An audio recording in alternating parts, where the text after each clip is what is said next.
Hi! Welcome back sa kung ano man 'to, tsaka para sa episode na 'to, mag-uusap tayo tungkol sa mga bagay or mga foods or drinks or whatever the fuck na gusto ko ng kainin or nakain ko na before pero gusto ko ulit tikman.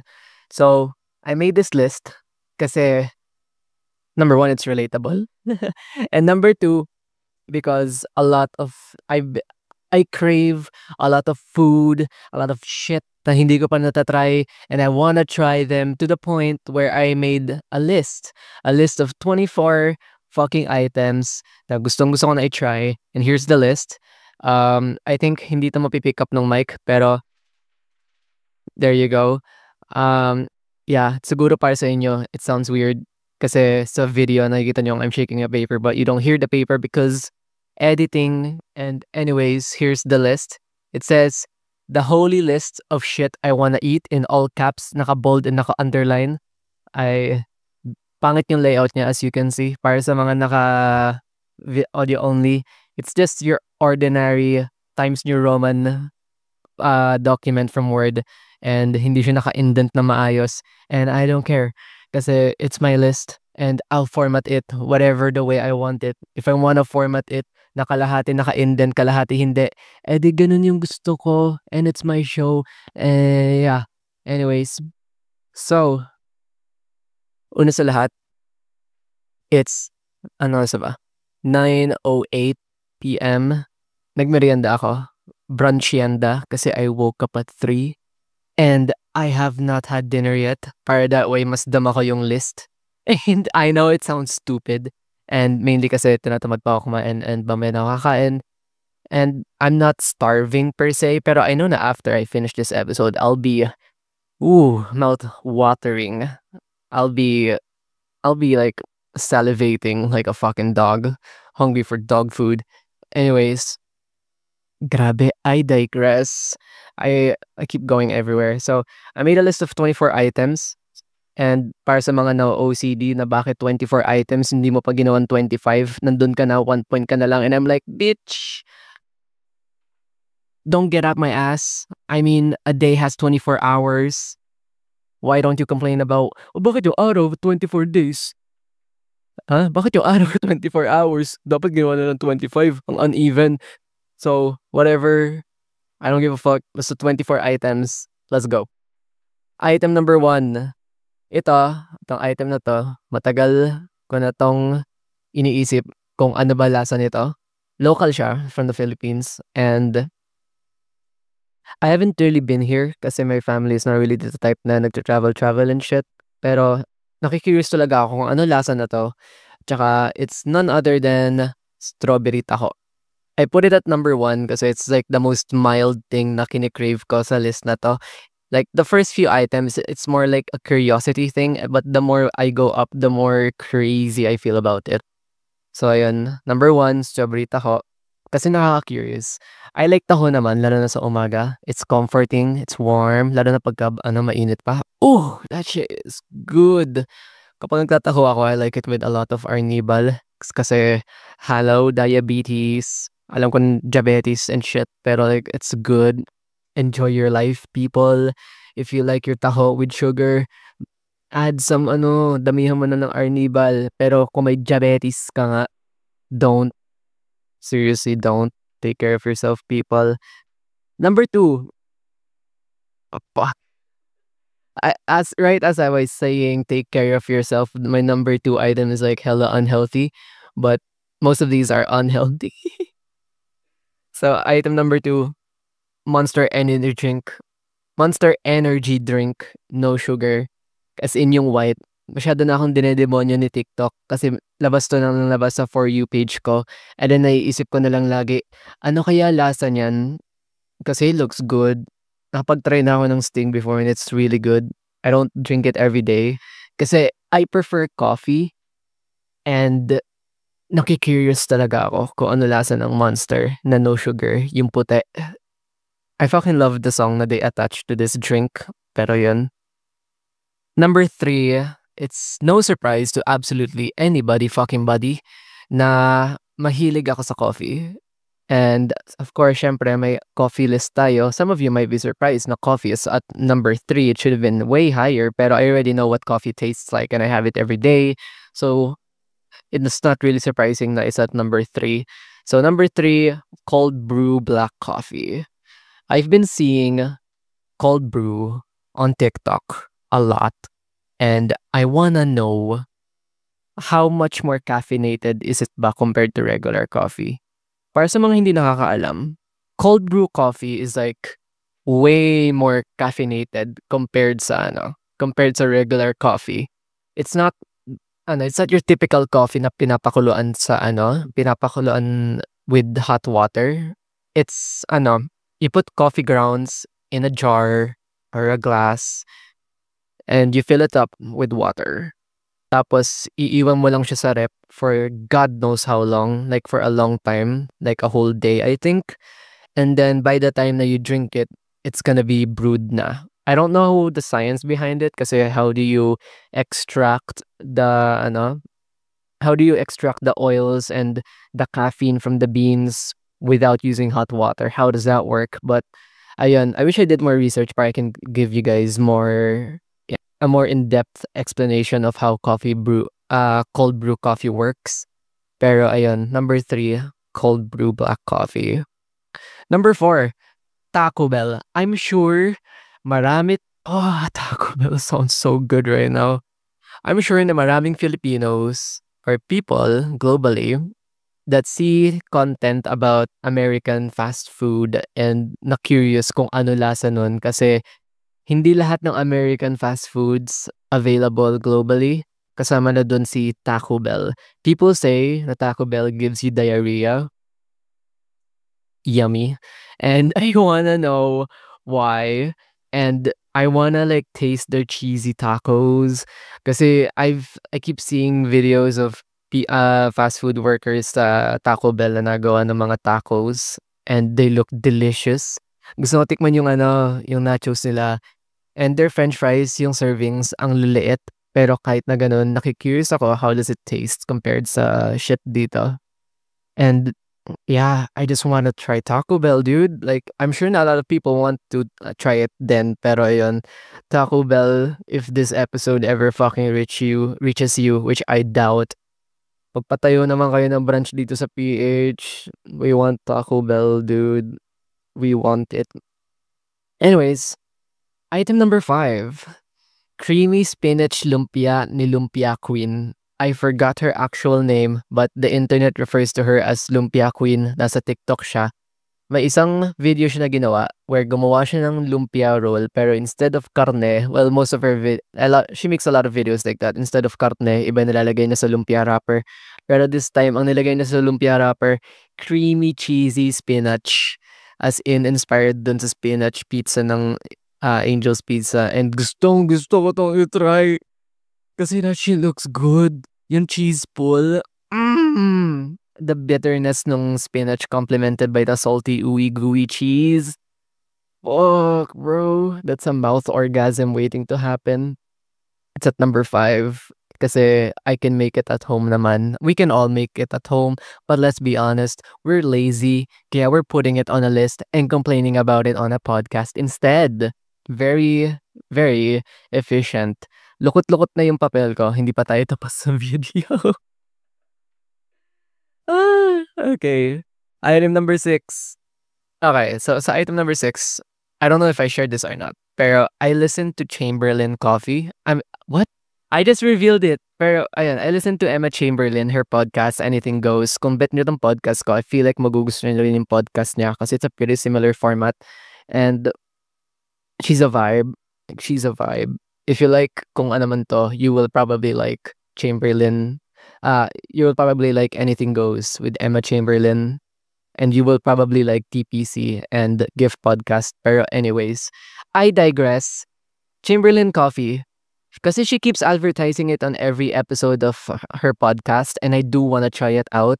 Pero she does admit na medyo nalulugi siya sa Chamberlain Coffee kasi hindi siya makapag-compete with other brands like Starbucks and whatsoever. Available siya sa mga grocery stores sa US and stuff. Pero Yeah, it's not selling as well daw. Pero I do wanna try kasi marami siyang flavors and shit. And I wanna see how she makes her coffee. Anyways, next item other than Chamberlain coffee, number 7. Okay, let me give you the context first. So, bata pa ako nun, pumunta kami sa Hong Kong, I think. So, nung pumunta kami sa Hong Kong, we tried this, we tried a lot of food that time. I still remember my uncle struggling to talk to the fucking vendors who speak Mandarin. And then it's just funny seeing him struggle to speak with a Chinese guy. Pero one of the snacks that we tried that I will never, ever forget. Oh, just thinking about it makes my mouth water. One of the things that we tried that I will never forget is this mysterious Hong Kong Pringles spicy beef chips in black wrapping. So let me describe it properly because the list is the way I described it. The list is pretty messy. So we all know Pringles. It's this chip.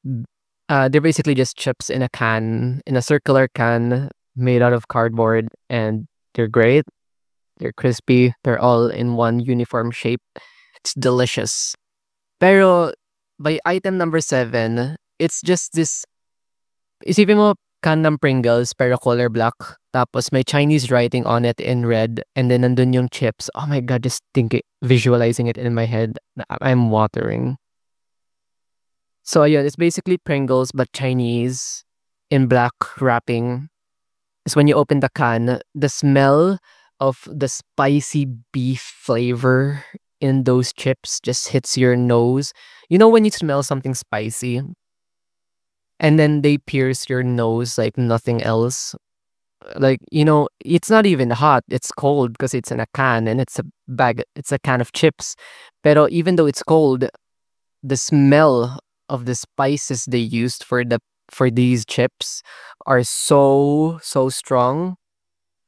It will instantly make you water, like your mouth. Definitely your mouth. So I still don't know the name of these chips, but every time I think about it, it just, oh fuck, that shit's good. So ayun, number 7, mysterious Pringle knockoff from Hong Kong. Number 8. Alright, for items number 8 and 9, these two came from the same place. And before I moved to Cavite, I used to live in Malabon. Tapos there's this place na binibilan ko ng pansit. And noon kasi, iniisip ko palang nagtutubig na yung bibig ko. Noon kasi, nung bata pa yung only girl sa amin, ako yung lagi inuutusan ni nanay na bumili ng lugaw para sa kanya. Tapos sa lugawan na to, nagluluto rin sila ng pansit. And yung kanton nila dun, sobrang sarap. Sobrang sarap. Yun na yung pinakamasarap na pansit na natikman ko, buong buhay ko. Tsaka ngayon hindi ko na nabalikan. Kasi yung huling stay namin dun around 2019 pa. And it's so good. Kasi yung lagawan na yun, ang tanda na nun, para sa mga tiga Malabon, yun yung katapat ng Mercury. Tapos katabi niya yung bagong hindi na siya bago, luma na eh. Katabi niya yung McDo. Ayun. Lugawan siya na luma na. Tapos yung yung nagluluto doon, grabe naka-open stove siya, tapos kita mo kaya mo siyang panoorin habang ginigis niya yung pansit mo. Tapos grabe, ang galing niya magluto. Alam niya kung ano yung like tansya-tansya lang. Meron siyang malaking sandok, tapos may malaki siyang wok. And then I remember tuwang-tuwa ko every time I watch him make the noodles kasi ang bilis lang. Tapos sobrang lakas ng apoy niya. And kapag binalot na yung pansit, yung kanton, I swear, sa sobrang sarap niya, naaamoy mo na yung flavor niya sa labas ng plastic. I'm pretty sure most of the food ganun naman talaga. Pero sa pansit na to, ibang-iba. Tapos pag uwi mo, bubuksan mo na yung pansit, lalagay mo sa mangkok, tapos yung steam, inip pa rin. And then kapag sinip mo na siya, yung pansit niya, sobrang smooth. As in, sobrang smooth. Like, hindi siya sobrang alat, pero may alat siya. Kaso tamang-tama na yung alat niya. may sweetness siya, may citrusy. Pag nilagyan mo ng kalamansi, tangina ang sarap. It's so good. Tapos yung texture ng noodles, palaging tama lang yung timpla. Hindi siya sobrang soggy, pero hindi siya dry. It's moist. When you sip it, it makes that sound. You know the one that goes, well, not, pero you know what I mean. Sana hindi magulo yung paliwanag ko. I'm pretty sure magulo nga. Pero like, itong pansit na to, I can't get over it. It's too good. Like, hindi nila tinitipid yung oyster sauce, pero hindi sobrang alat. It's not dry. It's moist. It's soft. It's cooked all the way through. Tas yung sahog nila, hindi tinitipid. Usually kasi when I eat pansit, minsan tinatamad akong kainin yung veggies. Pero sa sobrang sarap magluto nung nagluluto ng kanton dun sa Lugawan sa Malabon, nakakakain ko. It's just so good. It's so, so good. And I swear, pagka bumalik nakabisita ulit ako sa Malabon anytime soon, titikman ko na ulit yon kasi ang sarap. Maganda doon ang mura, 60 lang yata, tas ang laki na. Pero then again, these are 2019 prices. Ang mga presyo ngayon, tangina, 1,000 mo, barya lang. Pero ayun, sana malaki pa rin yung serving nila. I'm pretty sure na if bibisita man ulit ako sa Malabon, tas babalikan ko tong pansit na to, it's probably gonna be around 90 or 100. Pero anyways, I digress. Balik na sa list. So, item number 9 is Canton sa Malabon sa may Lugawan. And then, number 10. Oh, number 10. Okay, number 10 is different. So, okay, for the past few weeks, whenever I go sa YouTube, I would end up binge watching a British man make baked potatoes. Kung familiar kayo sa Spud Bros, well, may dalawa eh. Si Spudman at saka si Spud Bros. Mas nauna si Spudman. So, gumagawa sila ng jacket potatoes. Ibig sabihin ng jacket potatoes, sila, mga patatas na nakabalot sa foil, tas ini-steam nila. So, basically, baked potato. And then after nun, hahaluan nila ng cheese, beans, chicken curry, chili, coleslaw, tuna, kung ano trip mo.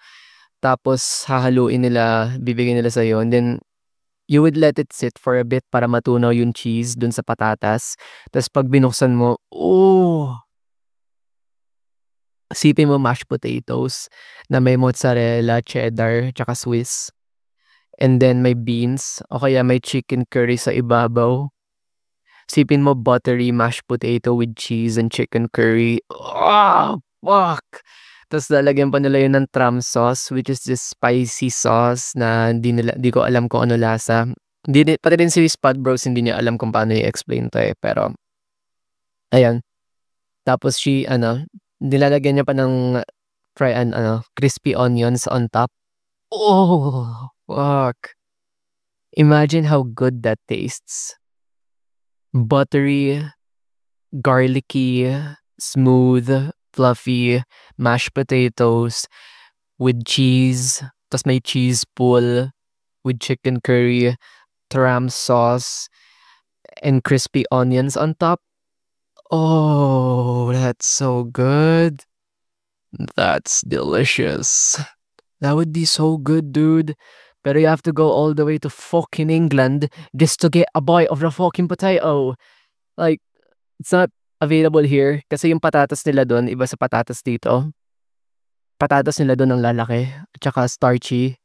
Pero ayun, this is like an item on my list na hindi ko lang basta-basta pwedeng matikman kasi I have to go all the way to England to get a taste of that fucking jacket potato. Probably come with a bottle of water. Anyways.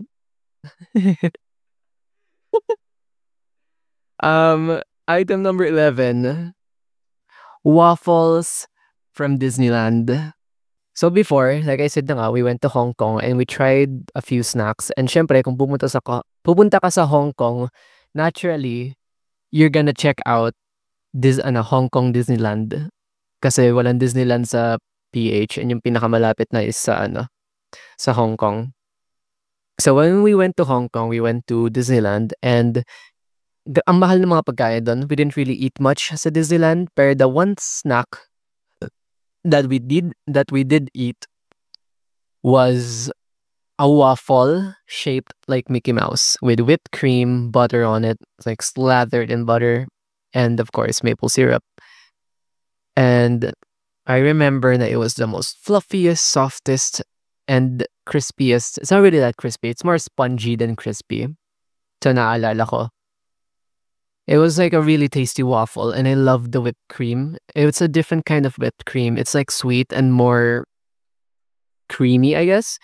Kasi usually kasi whipped cream, they're fluffy and very airy. Kasi mahangin. Kasi maraming air bubbles sa loob ng cream na yon. Pero when it came sa whipped cream ng Disneyland for their Mickey-shaped waffle, it was really soft. It was really sweet and creamy, which was very different from your typical whipped cream. And yung batter na ginamit nila for the waffle, it's very spongy. It's not your typical na crunchy waffle kasi the whole point of having waffles instead of pancakes is you want a more crispier texture. All this talk about waffles is making me crave Belgian waffles. I haven't had Belgian waffles in forever. Pero they're so good. Yung amoy pa lang, alam nyo na. Pero ayun, this is another food item that I will probably have in like 10 to 20 years from now, which is yung waffles nga from Disneyland. It's gonna be forever since I tried that again. Pero anyways, I digress. Moving on.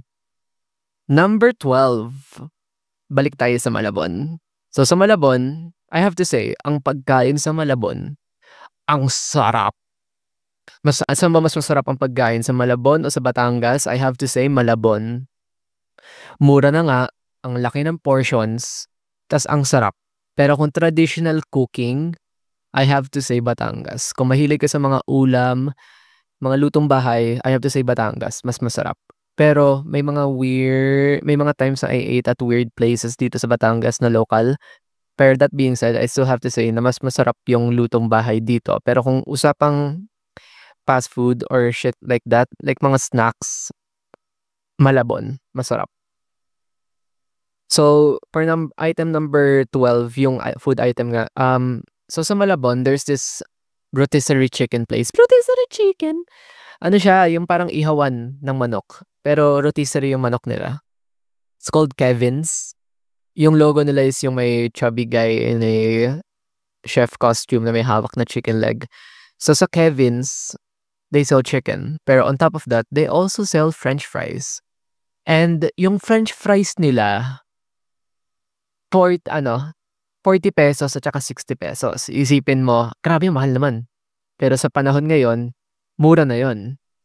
Well, not really mura. Pero sa panahon ngayon, normal na yung price na ganun for French fries.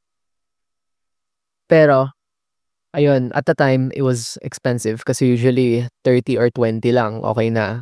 Pero, nung nasa Malabon, yung fries sa Kevin, 40 pesos. Pero, pagka, isasalang na nila yung fries mo, hindi nila wini-weigh or anything. They get this bag of French fries sa freezer.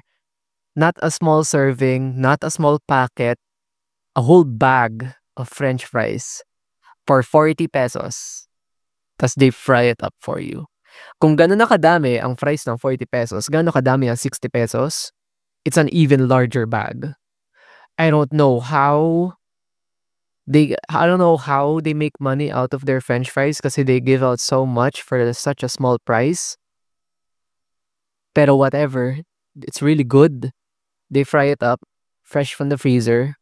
And then, syempre, typical Filipino shit, lalagyan nila ng flavor, as in yung cheese powder and whatever. Pero yung powder nila, I have to say, mas masarap yung powder nila kaysa sa powder ng potato corner. Which is crazy kasi potato corner is such a big food, such a big thing here. Pero Kevin's, this one local rotisserie chicken place, they have their own they have their own powder na naka-segregate na into little packets para Parang yung mga sachet dun sa Shake Shake fries na McDo. They would shake that shit up for you. And then they put it in a cardboard box. I mean, not really a cardboard box. Parang cardboard container. Kagaya ng container sa McDo. Pero on top of that, sinusupot pa nila na mas mataas kasi nga ang daming french fries na binibigay nila. So sa 40 pesos mo, ganun na kadami yung fries. An overflowing bag of fries. And that shit always tasted so good.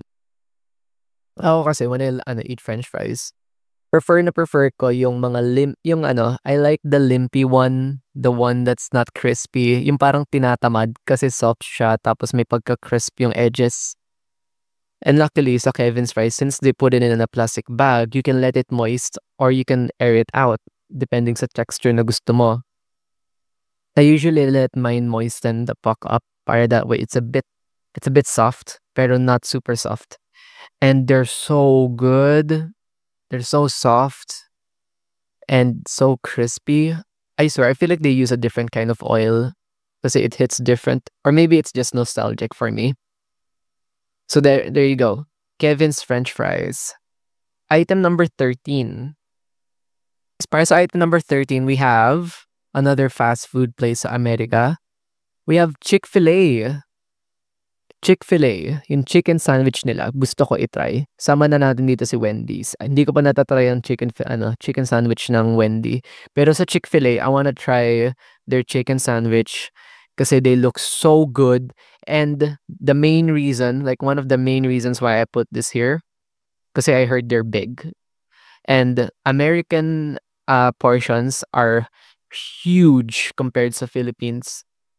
Like, I wanna try an American burger kasi I wanna gusto ko mabusog. Kasi yung burger natin dito, ang liliit. Kaya usually naka-buy one, take one. Tapos kung kakagaday mo man, kung uubusin mo man yung dalawang burger na yon, most of the time, bitin pa siya. So, ayun. Chick-fil-A chicken sandwich. I wanna try it. May mga listeners actually sa podcast na to ng tiga US. So, to my US listeners, gustong gusto ko na tikman yung mga pagkain dyan. Gusto ko tikman yung food trip nyo dyan kasi ang lalaki ng portions. I want American fast food, bro. I want it. But anyways, item number 14. Another American delicacy. This one, my stomach is groveling just thinking about it. So, para sa food item na to, na-discover ko to sa movie na Zombieland, kung alam nyo. It's the movie where nagkaroon ng zombie apocalypse, tas yung naging ending is, yung may mga rules. Rule number something, never look back. Rule number 1, double tap. I love that movie. I fucking love that movie.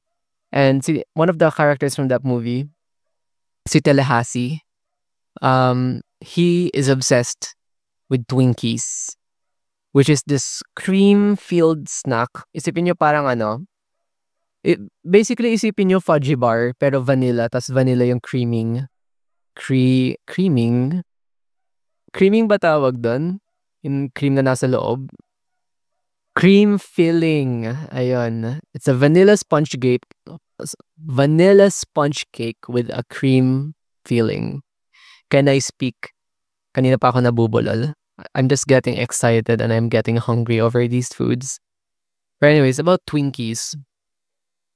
I really want to know what it tastes like. I really, really want to know what it tastes like. Mahilig kasi ako sa mga biskwit. Like, mga, Presto Cream, Cream O, Fudgy Bar, may Lemon Square Cheesecake. Mahilig ako sa mga biskwit. Kaya gusto ko malaman kung ano ba lasa ng Twinkies kasi they look so soft. Yung pagka-soft niya, iba yung softness niya sa softness ng sponge cake sa Pinas. Ang sponge cake kasi dito, dense. Yung sponge cake dun, it's different. It's more softer. Kaya gusto ko itry yung Twinkies. Kaya kung meron man akong mga American listeners, baka naman. Pero anyways, Twinkies, number 14. Grabe no, ang taas ng Twinkies. Mas gusto ko pang matry yung Twinkies kaysa sa Taco Bell. That's how much I love Twinkies. Oh, here we go. We're getting to the good stuff. Moving forward, yung mga pagkain dito masasarap na. As in like mouth-watering na. Let's go. Item number 15. Bacon King from Burger King. As in, yung Burger King na Whopper, pero take out all the veggies, put in that nice, juicy patty, and then may stack of bacon in there. Tas cheese melted on top of it all, fusing the burger into what's called the Bacon King. I wanna try this so bad. I wanna try this so bad. Kaso ang mahal kasi nasa 200 na yata. Mas mahal pa siya kaysa sa mas mahal pa tong mas mahal pa yung Bacon King kaysa sa Cheesy Whopper, yung 4-cheese Whopper. And I love the 4-cheese Whopper. It's my go-to. Oh, thinking about it makes me hungry. The 4-cheese Whopper is always my go-to sa Burger King. Pero I've always seen, lagi ko nakikita yung Bacon King sa menu, sa sulok ng menu. It's always at the top left. And I wanna try it so bad. Kasi I love bacon. I fucking love bacon. And putting that on a burger with cheese, I wanna try it, man. I need to. Ayun. Balang araw, I know na I'll probably try it. I remember the first time na I finally bought myself I didn't buy it. One of my yung naging girlfriend ko dati, siya yung bumili sa akin, si AC. Hi AC, kung nakikinig ka. Binili niya ako ng ng 4-cheese Whopper na malaki, as in yung meal, yung 500. Tas I swear I was so happy. We recorded the entire thing, and I remember look, I remember the videos that we took where I was so excited. I was so happy to finally eat a 4-cheese Whopper. And I remember the cheese pool. Every single bite of it was amazing. And I want to have that experience again, pero this time for Bacon King. And this time, ako naman yung bibili sa sarili ko. Soon talaga. Baka pag natapos na yung second sem, bibili ako ng Burger King. Tas I'm gonna rant about it. So, ayan. Bacon King. Next, the Bacon King. Oh! This one, I've been wanting to try this ever since I laid my eyes on it. It's so fucking gorgeous. I want to try it. Item number 16, French onion soup. Isipin mo. Okay, here's why I love this dish so much. Alam niyo yung beef steak sa Philippines? You know how sa beef steak may sibuyas, tas usually yung sibuyas kulay brown na kasi it's caramelized na, tas sobrang lambot niya. Man, one of my favorite parts of beef steak is yung sibuyas, yung caramelized onions. I'm shaking over how hungry I am for these foods. So ayun, isipin mo, caramelized onions in a huge pot, tas papakuluan mo in beef broth na may halong thyme and other herbs and spices. Papakuluan mo ng sobrang tagal hanggang sa maging sobrang lambot na ng onions. That's French onion soup. And wap, akala mo hanggang dun lang? Hindi. Gets even better. Kasi you're supposed to put 2 garlic bread slices sa ibabaw ng bowl. 'Di ba? Sumando ka na ng French onion soup sa bowl mo, 'di ba? After nun, maglalagay ka ng 2 garlic bread slices dun sa bowl. And then, what could be better than garlic bread and soup? Cheese. You put cheese on top of the garlic bread. It's usually mozzarella. Wait, no, not mozzarella. Basta cheese on top of the garlic bread. And then you bake it. Mainit na nga yung sabaw. Matagal mo nang pinakuluan. Tas i-bake mo pa. With garlic bread. With cheese. So isipin mo yung texture of the warm, comforting, flavorful, beefy soup na may halong onions na caramelized and literal na sobrang lambot na,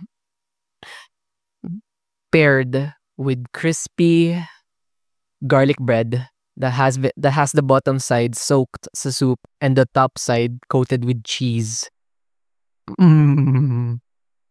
It's so good. I have to cook that at home. Kasi madali lang naman siya eh. Sibuyas lang naman eh. Sibuyas, beef broth na may beef cubes. And then garlic bread. Madali na yun. Bawang at saka butter. Yung cheese lang yung mahal. Pero I will try making French onion soup very soon. Next, item number 17. Here we go. Italian and French espresso. Kasi sa Philippines, well, sa Batangas, there's Kape Barako, and it's really good. It's really rich. And I've always wondered why Italian people and French people, kapag sinasabi na ng espresso, usually they refer to this small ass cup na may konting kape sa loob, that's enough caffeine to last them the entire day. I've always wondered how it would taste. And judging by how much I love rich coffee, I want to try it so bad. I put Italian and French espresso higher than the Bacon King, higher than French onion soup, higher than Taco Bell. I put Italian and French espresso this high on the list because I really, really want to know what it tastes like. And because I really, really, really, really love coffee. I can already imagine how it would taste fresh out of the French out of the French press, fresh out of the little kettle that they have in Italy. And I want to know how strong it is. And yeah, that's that. Item number 18. Okay, this one makes me sad. Kasi napaka-recent lang nito. So syempre, since we're gonna be talking about food, may mga food na na-discontinue. And this is one of those foods. So last year, in 2024, McDonald's released the Hazelnut McFlurry. And I've been dying to try it. And the only time na natry ko siya is nung nag-McDo yung kapatid ko, tas binilan siya ni nanay ng McFlurry na dalawa kasi buy one take one siya sa McDo app. And we had one for free. And I ate it. And oh my God. Isipin nyo Kinder Joy. Alam niyo yung Kinder Joy? Isipin nyo Kinder Bueno, pero ice cream form. It's so good. Walang tatapat dun. Usually, ang go-to ko sa ice cream is, of course, chocolate chip mint ice cream at saka Kit Kat. That's it. That's my go-to. Pero this McFlurry na na-discontinue na one-time thing lang ng McDo, I wish inaraw-araw ko siya kasi sobrang sarap. And I know na hindi tama araw-arawin ng ice cream, pero yung McFlurry na to, inang sarap. Ang sarap. What if maklip yung audio ko dito sa podcast na to, tas maging meme sa sa TikTok. Ang sarap, the whole thing.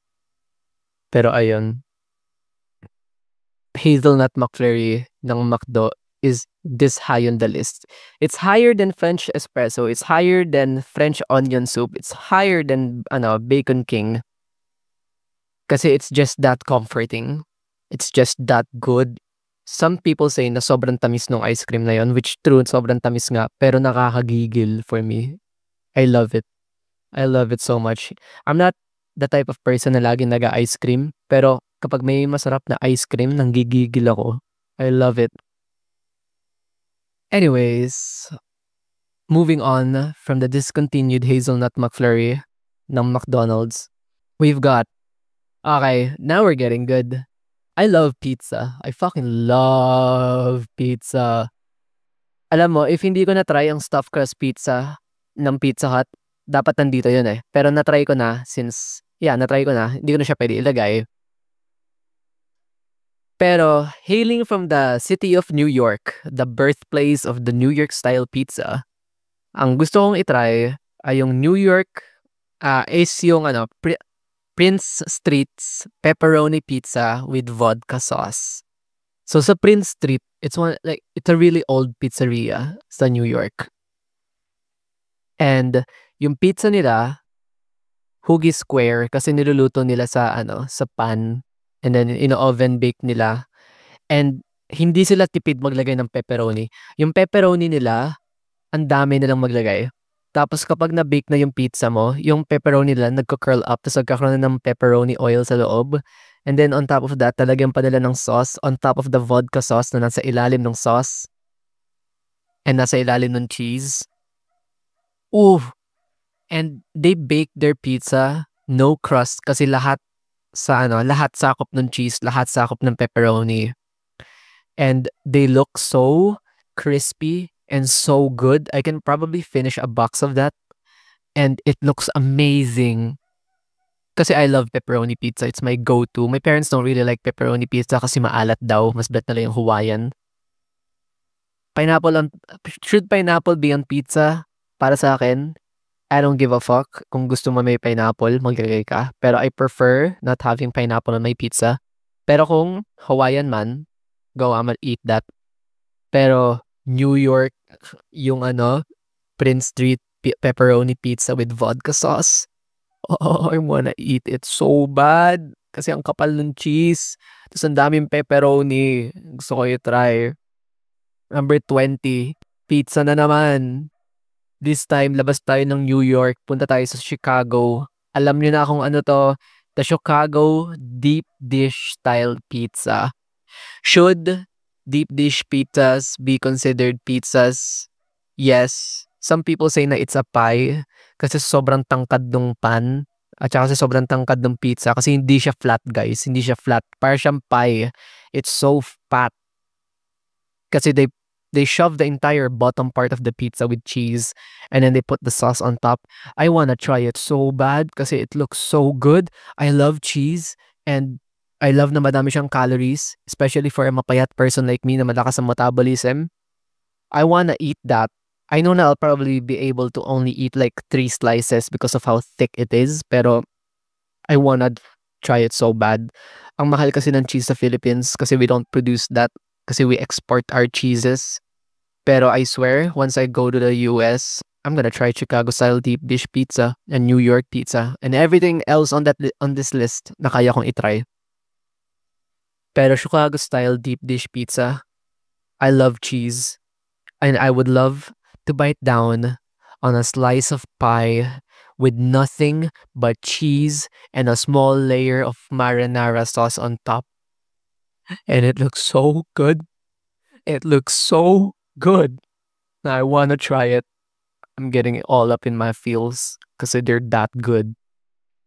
We're close to the end of the list. So, kapit lang, guys. Okay, labas tayo ng US. Balik tayo sa Asia.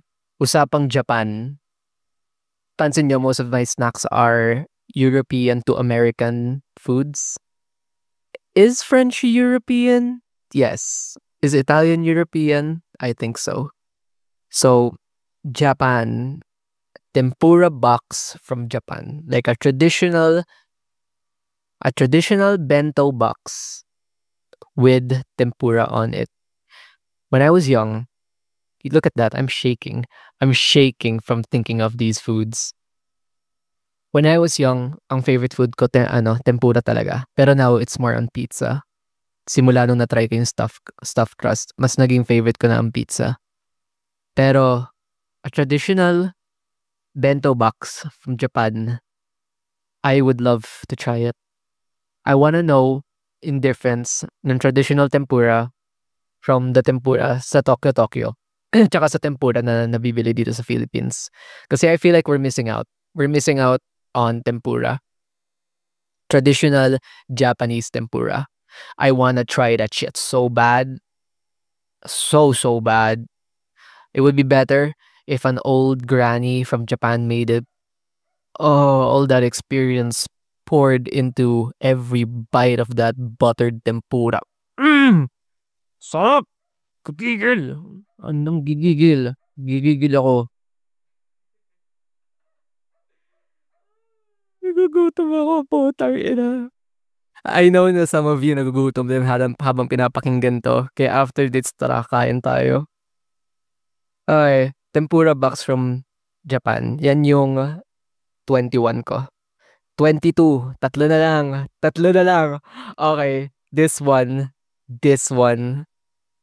Sa 20, yung last item dito, nakaka-depress. Pero yung item number 22, I've been wanting to try this simula bata pa ako. At saka alam kong none of us on earth will get to try this food. What do I mean by that? This is a fictional food.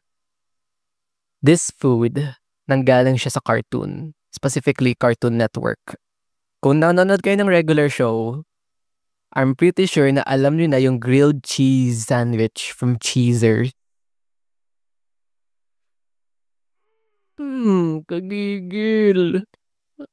Kasi I love grilled cheese. It's one of those snacks na kapag hating gabi, it's midnight, you got nothing to eat, but you've got cheese, you've got butter and bread, you make grilled cheese. Pero yung cheese ano, yung grilled cheese at Cheezers from regular show, it looks so majestic kasi sobrang oily niya tignan. Tas yung cheese, ang kapal. The way that Mordecai and Rigby be biting on that grilled cheese. I wanna do that. I wanna do that, bro. Give me a bite of that. I'm getting so hungry. I'm trying so hard to speak properly. It's hard to speak when your mouth is literally watering because of these foods. Grilled cheese from Cheezers, man. I mean, Mordecai and Rigby even saved the entire world by putting the fucking grilled cheese in the black hole in the end of the episode just so they can save it. That's how powerful this grilled cheese is. I know na after I make this video and I eat, I know that I'm probably gonna be binge watching people making these foods, lalo na tong grilled cheese na to. Hindi natin to matitikman kasi it's not a real thing that you can order in the real world. Pero I wanna try it so bad. I wanna try it so bad. Alright. Second to the last item on this list. When I saw this food item, I could not get it off my mind. It was like I fell in love with this food item, and of course it's American. So, you see, nasabi ko na I love stuffed crust, di ba? Pero imagine a quadruple stuffed crust cheese pizza from Domino's. Kung kilala niyo yung content creator na si Dough Tolly, nasa TikTok. You spell his name by saying Dough, tas Toli. Nagtatrabaho siya sa hindi siya Domino's, Papa John's, ayun. Sorry. Nagtatrabaho siya sa Papa John's, tas nagawa siya ng pizza, tas nagko-commentary siya habang gumagawa siya ng pizza.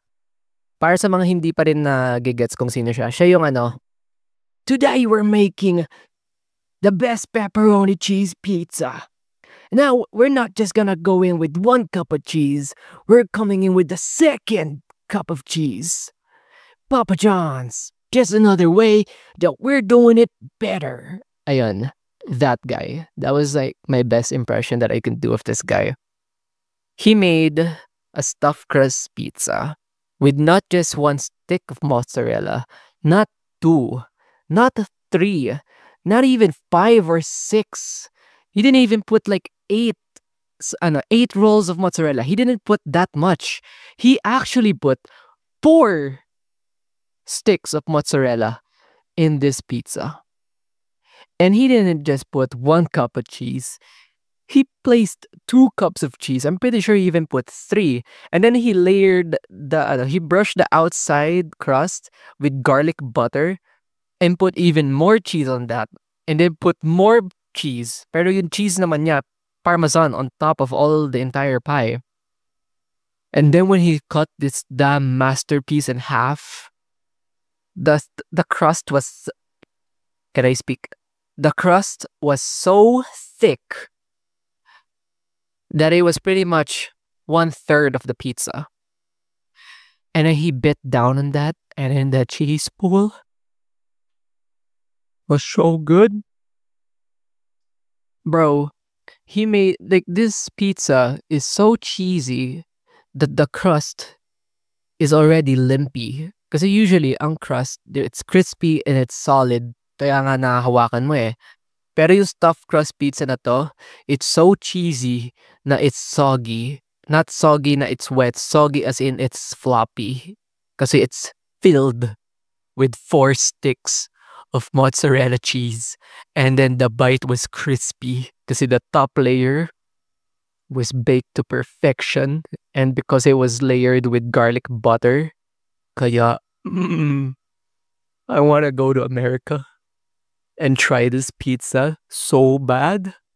I know na after I eat this, I'm gonna have like 30 minutes in the toilet, pero it's gonna be so worth it just to try this pizza. It's that good. It's that good. I wanna try it while I'm young kasi I know na when I get older, hindi nakakayanin ng katawan ko i-handle yung cholesterol. Pero like, I swear to God, I wanna try that pizza so bad. It's so good. It looks so good. It looks so good. It looks so good. What else can I say? It looks delicious.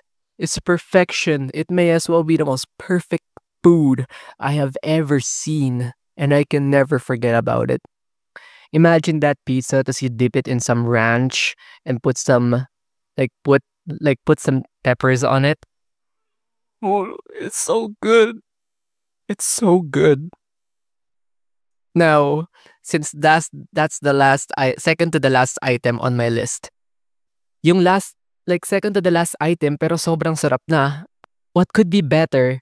What else could be better from what else could be better than a pizza with 4 sticks of mozzarella on it and like a cajillion types of cheeses on it? What else could be better than that? What else?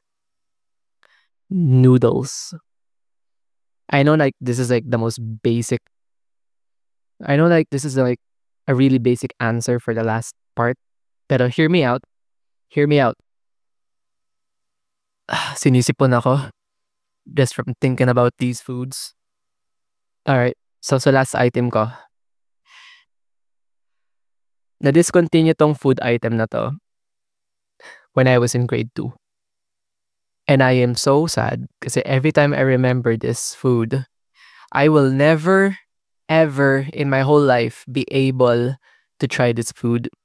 If I can go back in time, I would go back to the time that this food item was still available sa public just so I can try it again. It's so good. It's like it's like going back to a divorced wife just so you could like, taste so that you could taste them again. This is that food. It's like an old divorced it's like an old partner. You miss it so bad. I miss this food item so bad. You guys like my listeners are probably like, sabihin mo na nga, paikot-ikot ka, ang dami mo drama, ang OA mo. Pero okay, let's get to it. So, nung grade 2 to grade 3 ako, there was this cup noodles by Lucky Me. Ang pangalan niya, Chow Mein. And I swear to God, it's the best noodles I've ever tried. It's better than the Canton dun sa sinabi ko kaninang lugawan. It's better than any Japanese or Korean cup noodles. Nothing will ever be better than Chow Mein para sa akin. Kung isa-search mo siya sa Google, good luck kasi it's gonna take you a bit of time kasi ay na nga mahirap siya hanapin. Kasi discontinued na nga. Isipin mo yung packaging niya is yung cup noodles na may nakasulat na Chow Mein in red tapos may mga Chow Mein on repeat lang throughout the entire cup. And then sa ibabaw yung Lucky Me Supreme. Mas nauna pa to bago sa Lucky Me Go Cup. Well, kasing age na yung Lucky Me Go Cup. Pero itong Chow Mein na Lucky Me Supreme, napakasarap, I swear to God. Yung niya, yung noodles niya, manipis. Like flat noodle siya. Kaya it gets coated so well when you put the seasoning on it. It's thin, it's spicy as hell. Tas yung beef flavor niya. Mouth-watering. Mouth-watering. That shit is so good. The shit is so good. Bitin na ang for me, if I were to eat chow mein today, bitin pa sa akin ng 3 cups nun. Kasi it's that good. I know na cup noodles are bad, but come on, bro. For chow mein, I'm willing to die for noodles. That sounds so stupid. Pero I swear that it's that good. Lucky me. Ibalik nyo na yung chow mein noodles. Nagmamakaawa ako sa inyo, please. Please bring it back. Please bring it back. Please. Ayun. Chow mein. Kasi spicy beefy noodles. Yakisoba. Alam niyo yung yakisoba? May yakisoba ngayon. Isipin niyo yakisoba pero yung noodles, hindi siya chewy. Masarap siya. Soft, but firm. Oh my God, alala ko yung scent. Yung scent, kagaya nung yakisoba pero instead of spicy chicken, spicy beef. It's so good. So beefy noodles. Like, as in, sobrang beefy niya. Tas yung spice niya, no other spice has entered my nose holes better than chow mein. So here's a little story about chow mein. Noon, after school, pupunta ako ng 7-Eleven, tas bibilin ko yung chow mein, tas kakainin ko sa 7-Eleven. I remember na I had it so much to the point na na-surprise ako kasi nakalahati ko na yung buong shelf nitong chow mein na to. And then iniisip ko nung bata ko, kailan kaya sila magre-restock? And then I kept eating that shit. Ako na yata umubos ng isang buong shelf ng chow mein dun sa 7-Eleven sa Malabon eh. And then I went back and then I was surprised and heartbroken to see na wala ng chow mein. And then sinabi ko na lang, hindi siguro ibabalik nila yan, i-restock lang nila. I kept going back for a week. For a week. And hindi na sila nag-restock ng chow mein. Kaya inisip ko, saan po kukuha ng chow mein? Wala na. Wala lang chow mein. I will never be able to satisfy my chow mein cravings for the rest of my life. Kasi lucky me, discontinued chow mein. I need you guys to understand that this food comforted me during my grade school years. Granted, hindi naman mahirap ang grade school. Pero like, it was my comfort food, bro. It was every time I would cook that shit up sa 7-Eleven, tapos bubuksan ko na, i-drink ko na yung tubig, tapos lalagyan ko na yung seasoning, tapos yung amoy ng steam mixing with the flavor packets. I will never forget that memory. I will never be able to see any other noodle dish the same way na I saw chow mein. I will never forget the taste of chow mein. And I will die not being able to try chow mein again.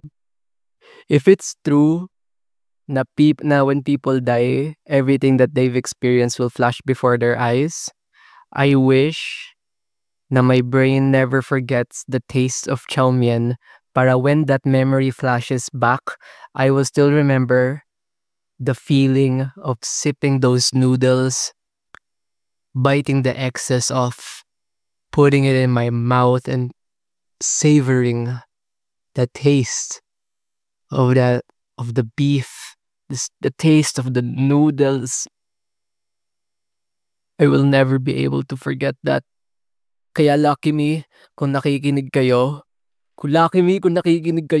Bring back chow mein. Please, please, please. Don't prove I'm right. Pero for real, lucky me. Please, please, please, please, ibalik nyo na ang chow mein noodles. Kasi I swear, you guys will make money. You guys will make money. If natatakot kayo kung walang bibili, ako ang bibili. Wala akong pera, pero I will find a way I will find a way. Chow mein, bro.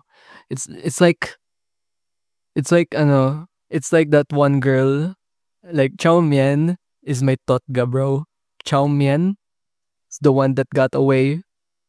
I will never be able to hold a cup of chow mein like I held a cup of chow mein before when I was young.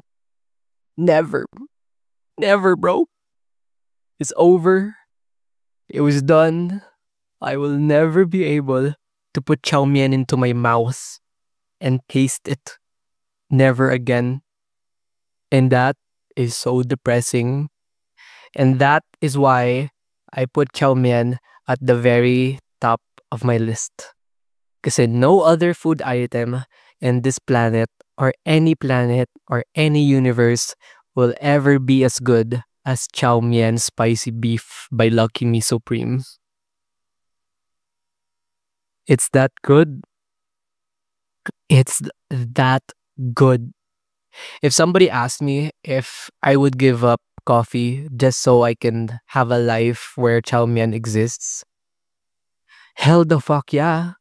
I would like stop drinking coffee if it meant that I could live in a world where chow mein exists. That's how much I love chow mein.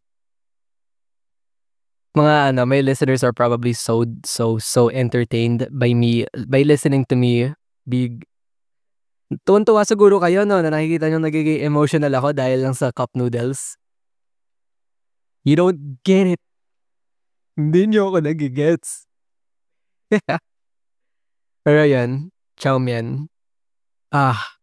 Finally, na-broadcast ko sa world na bring back chow mein. Kaya if ever mang maging sumikat tong podcast na to, guys, we can do it. We can do it. Pilitin natin si Lucky Me. Gumawa nga sila ng ng chili mansi na chili mansi na may sabaw. Yung chili mansi na may halong beef mami. Kung kaya nilang gawin yon, kaya nilang ibalik ang chow mein. Kaya guys, kung sumikat man tong episode na to, or kung sumikat man yung podcast, I swear, I will grind for like my entire college career. I will grind para lang mapunta yung podcast ko sa top podcast sa Philippines. And pagka naging top podcast na tayo, we're gonna bring back chow mein. We're gonna bring back chow mein, guys. Like itag natin si Lucky Me. Lucky Me, bring back chow mein. Bring her back. We need chow mein. Ayun. That's all for today's episode. I really enjoyed making this list. And I'm pretty sure na na-enjoy na rin panoorin akong magwala over sa chow mein. And that's it. Sana na-enjoy niyo tong episode na to.